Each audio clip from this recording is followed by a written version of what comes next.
तो मैं अनुराग भदौरिया जी को चर्चा में ले आती हूँ। देखिए संजय जी, ऐसा मुद्दा उठाइए जिससे अपने कहीं ना कहीं असहज ना हो जाए। नरेश अग्रवाल जी ने जब बयान दिया था, आपको पता होना चाहिए उस वक्त वो किस पार्टी से थे और किस पार्टी में थे वो उस वक्त जिस वक्त उन्होंने बयान दिया था।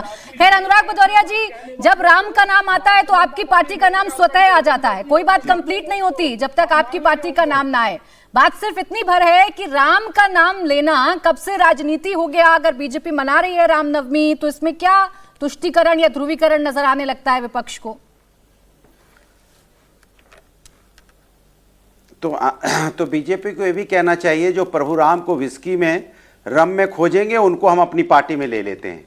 ये चरित्र है भारतीय जनता पार्टी का। जो प्रभु राम का अपमान करेगा उनको पड़खों बिछा के अपनी पार्टी में शामिल कर लेंगे और उनके बेटे को रम का मंत्री भी बना देंगे। ये इनका चाल, चरित्र और चेहरा है। दूसरा, इन्होंने बोला, निषाद जी ने बोला था प्रभु राम दशरथ के बेटे नहीं, ये कैबिनेट मंत्री हैं, भारतीय जनता पार्टी के सहयोगी दल हैं उत्तर प्रदेश में। क्यों नहीं नाता तोड़ दिया आपने?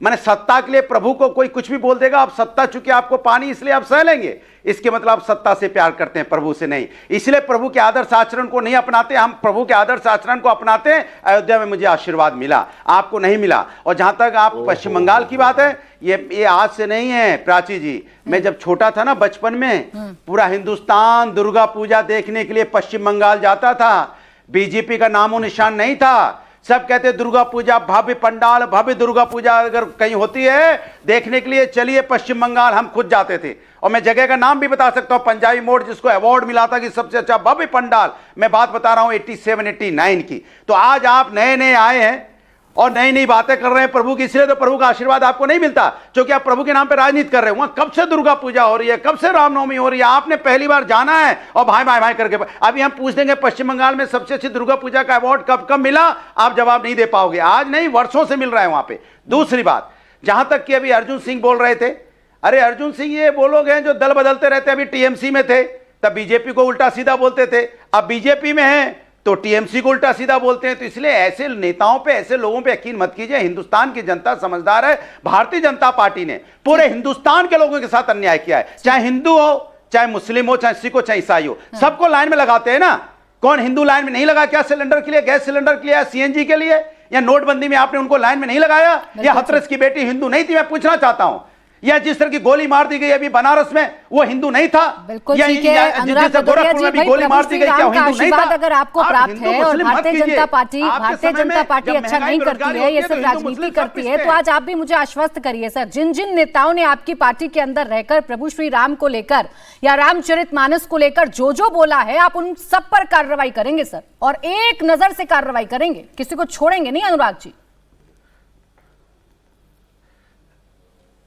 देखिए, आप ये ज्ञान मुझे मत दीजिए, बीजेपी को दीजिए, क्योंकि बीजेपी कार्रवाई नहीं करती है। हमारे यहां जिन्होंने बोला था वो पार्टी से बाहर चले गए। जरा सा इशारा किया, अब अपना बीजेपी को इनडायरेक्टली बीजेपी के साथ होंगे, कहां होंगे मुझे पता नहीं, लेकिन भारतीय जनता पार्टी प्रभु राम के नाम को जो कोई बोलेगा उसको मंत्री बनाएगी। जो देश की जांबाज सैनिक, अधिकारी, महिला, उसको आतंकवादी की बहन बोलेगा, लेकिन इस्तीफा नहीं होगा। ये इनका चालो चेहरा है। ये आर्मी के जो हमारे जांबाज ऑफिसर होते हैं उनका भी सम्मान नहीं कर पाते। ममता दीदी हो चाहे समाजवादी पार्टी हो, अब देखिए ना, इनसे बड़े राम भक्त कोई हो सकता है? इनको राम जी की मर्यादा की भी चिंता है, इनको रामनवमी की भी चिंता है, उसकी भव्यता की भी चिंता है। एक जगह कोई घटना हो गई कि कोर्ट से परमिशन लेनी पड़ी, इसकी वजह से आप पूरी सरकार को थोड़ी ना बदनाम कर देंगे। बहुत बहुत धन्यवाद प्राची जी। देखिए, आज जिस तरह का बंगाल का चित्र है, एक तरफ तो राम की बात करने वाले लोग हैं और एक तरफ राम के विरुद्ध खड़े होने वाला दल है, तो मुझे ठीक वैसे ही याद आता है जिस तरह से अयोध्या में बाबर के खिलाफ और अयोध्या में बाबरी के खिलाफ और बाबरी के साथ खड़े वाले लोग थे, लेकिन अंत में जीत अयोध्या के राम की हुई। तो मुझे लगता है बंगाल में भी जीत राम की ही होगी।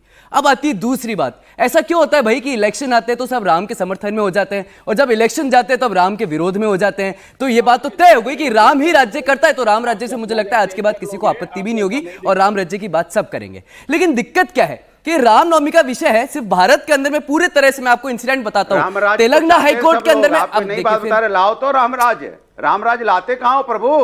देखिए, मैं आपके बीच में बोला नहीं था अनुराग जी। रामराज की तो हम बात बता रहे हैं। यहाँ दिन दहाड़े अगर गोली मार दी जाएगी छात्र को तो ये रामराज है क्या?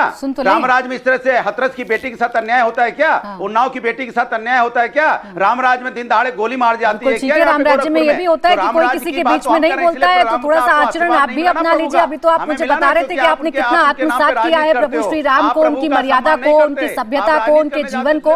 तो थोड़ा सा परिचय दीजिए, थोड़ा सम्मान रखिए दूसरे मेहमान का, उसके बाद काउंटर करिएगा।